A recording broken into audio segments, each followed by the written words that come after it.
The best way to capture moments is to pay attention. This is how we cultivate mindfulness. Mindfulness means being awake. It means knowing what you're doing. By Jon Kabat-Zinn. Hi, I'm your show host Mitali Ohri. Welcome you all with love and gratitude to another episode of Season 5 Meditation and Healing. This episode can help people who struggle with focus issues, anxiety, or who are beginner meditators or practitioners. So without any further delay, let's begin. Mindfulness is about being aware of the present moment. For example, what are you doing right now apart from listening to my episode? Are you eating, or scrolling your social media, or cooking, or even driving? And where are you located presently? Are you at home, or heading to a cafe to meet your friend, or going shopping? There are other questions as well, like what are you wearing? Does the fabric of your clothing make you feel comfortable or relaxed? Are you sitting or standing? If you're sitting, then are you sitting in a cross-legged position or sitting on a chair or on a bed? If you're sitting on a chair, then how's the support of the chair? Does it make you feel safe and sound? Can you rely on it? And much more. You can get deeper and deeper into the present moment with mindfulness. Mindfulness is not only about awareness of your breath, but being aware of yourself and everything around you, be it your surroundings or environment. But cultivating mindfulness, whether into your work or practice, requires contribution of your mindset and attitude. Well, that's not just me saying.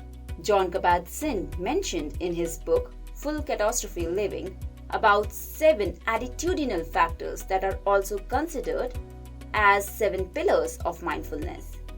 These 7 pillars or attitudes actually help you direct your attention and energy into your practice or work or anything that you're planning to achieve.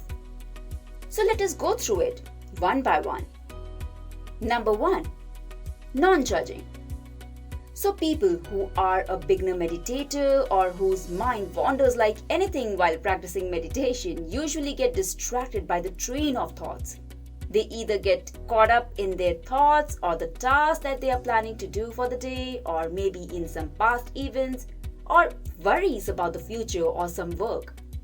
Now this sometimes leads them to judge themselves of how distracted and unfocused they are, which drives them to a conclusion that they are not meant for meditation or the task or the goal. So here's what you can do. Just simply acknowledge that you are distracted by your thoughts or past or future and lovingly bring your attention back through your breath. Just make your breath as an anchor to bring yourself back to your meditation or practice. Number 2, patience. See, everything unfolds in its own time. You can't force anything. For example, you have sown the seeds of a sunflower. Now the plant will grow in its own time. You can't increase its speed to grow faster. You can't make a sunflower bloom before its time. Yes, you can nurture it by adding manure or plant booster, but still, it will grow in its own time. Similarly, you have to be patient with yourself in cultivating mindfulness. Give yourself time to develop mindfulness. With practice and patience, you will achieve it. Number 3, beginner's mind. Have you ever noticed how a beginner's mind is? It's calm, it's empty, and ready to instill the knowledge and wisdom it desires. Now that's the mind you have to keep.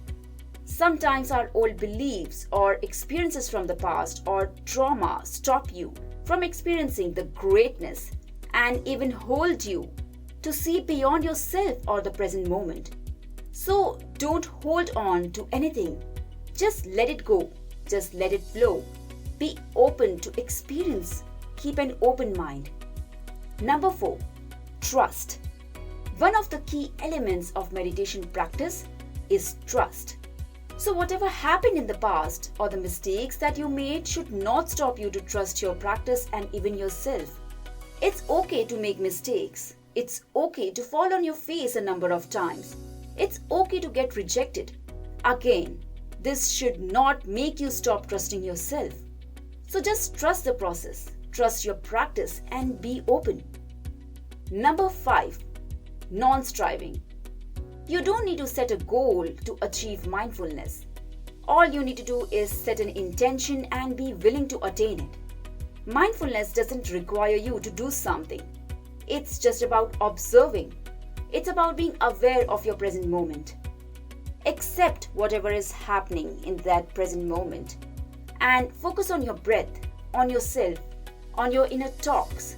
Just listen to them deeply and focus lightly around your surroundings. Just slowly raise your focus, because if you focus on everything at the same time, your attention and energy will be in splits, which can cause you to become overwhelmed. Number 6. Acceptance. When you decide to accept things without trying or wishing to change it, then you take a step towards openness. So just allow things to happen. Don't try to control anything. Just let it be. Number 7. Letting go. When you let things go, you allow it to flow. So while meditating, when you decide to hold on to some thoughts or situations from the past, you kind of block yourself out. You get stuck into that moment, which will not help you, in fact, distract you from attaining inner peace.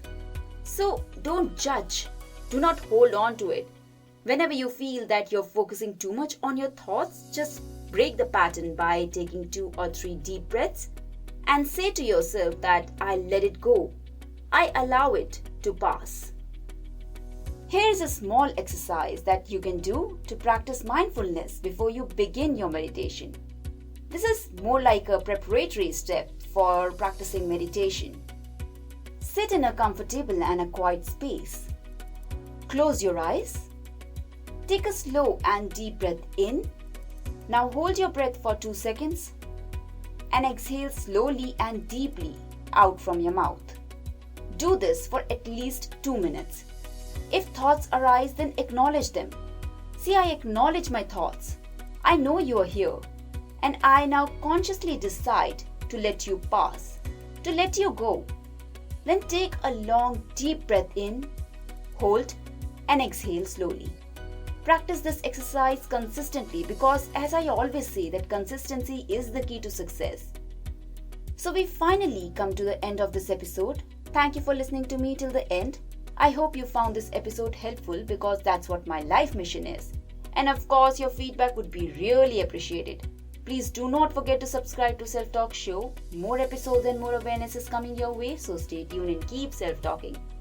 You can reach out to me for questions, queries or suggestions at www.selftalkshow.com or email me at showselftalk@gmail.com or through social media pages on Facebook, Instagram and Twitter.